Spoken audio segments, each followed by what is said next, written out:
Jesse Jackson is the figure who probably most represents the transition from civil rights politics to electoral politics for African Americans.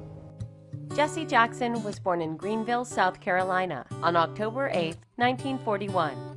Riding the back of a bus, having black and white water fountains, not being able to eat in a restaurant with white people. He saw those injustices, and I think it is a lesson that he never forgot his entire life.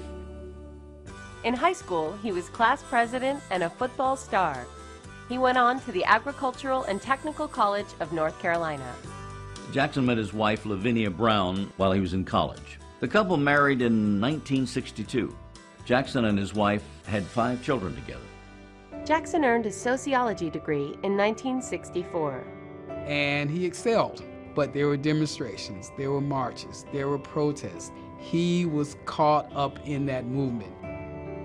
After college, Jackson went to work with Dr. Martin Luther King's Southern Christian Leadership Conference. He joined him in Selma, Alabama on that horrific march and clash with the police. He was with King when King was assassinated in Memphis, Tennessee at the Lorraine Motel. After King's assassination in April 1968, Jackson split from the SCLC leadership. He moved to Chicago and in 1971 formed Operation Push. To make sure that white store owners in the black community did their part of hiring black clerks. You're going to either hire some African Americans in your store or we're going to have a boycott. And he did that, and it was quite effective. Jackson's efforts generated national and international headlines, and in 1979 he traveled to South Africa to speak out against apartheid. And Jesse Jackson came to Israel to support the Palestinian cause. He starts using the same phrases he used in the United States. I am somebody.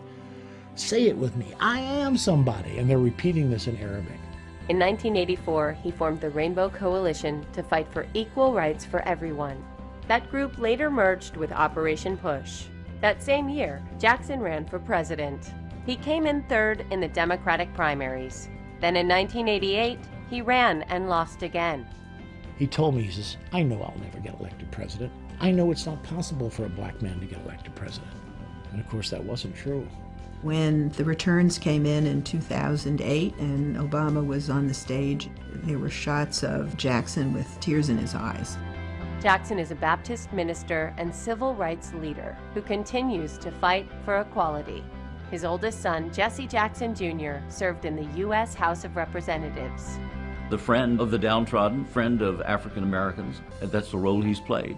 He is always there. When there's trouble, Jesse's going to come.